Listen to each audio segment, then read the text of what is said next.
vino italiano, considerando le sue differenti appellazioni e tipicità, che sono, come ben conosciamo, appunto molto differenti da zona a zona, da regione a regione e anche da provincia a provincia, ha la possibilità di crescere ancora moltissimo sui mercati internazionali, proprio perché riusciamo a vendere il Prosecco dove c'è un trend di bollicine e di Prosecco comunque in generale molto bene, così come mercati invece più da vini rossi riusciamo a vendere ad esempio l'Amarone piuttosto che il Brunello o il Barolo, o anche vini ad esempio della Puglia. Quindi devo dirvi che tra tutto il panorama dei vini internazionali sicuramente l'Italia, ripeto, con le sue tipicità e differenze è sicuramente molto molto avvantaggiata.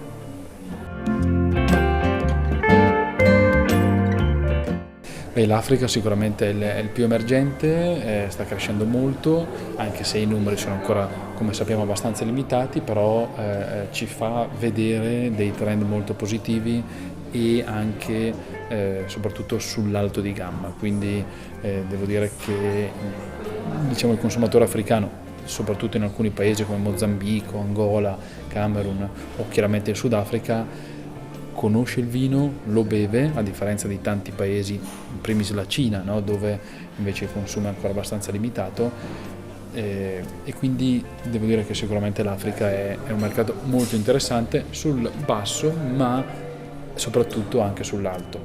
Poi sicuramente ci sono tanti paesi del Sud America, come il Brasile in primis, ma tanti altri, quindi Perù, Cile, anche Guatemala, ecco, sono mercati in crescita importante, e chiaramente non dobbiamo dimenticarci tutto l'Est Europa, che è a volte un po' bistrattato da noi italiani, ma che è molto molto interessante.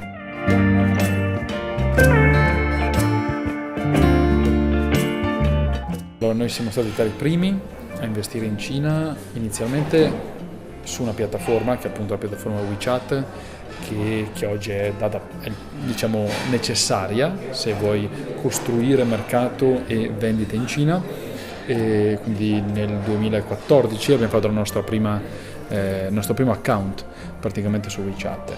Oggi il mercato cinese è un mercato molto challenging, molto difficile da presidiare internamente, perché soprattutto con il lockdown che ci sono in atto, o ci sei o non ci puoi andare, e quindi è molto molto importante avere delle presenze fisse.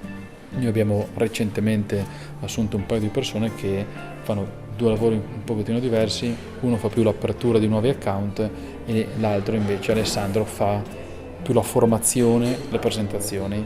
E oggi il mercato cinese per noi è in buona crescita, nonostante invece per il sistema sia un po' in calo. Individuare i migliori clienti, importatori, distributori o retail, per quella determinata cantina. Quindi noi diciamo che scegliamo l'abito, che nel caso è chiaramente il cliente, l'importatore migliore, che può performare quindi meglio per quella determinata cantina nel singolo mercato.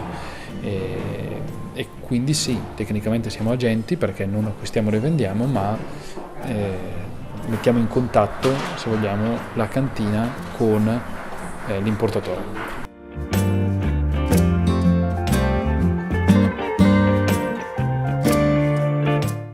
Sono partito da solo e siamo arrivati adesso in 25-30 più o meno persone.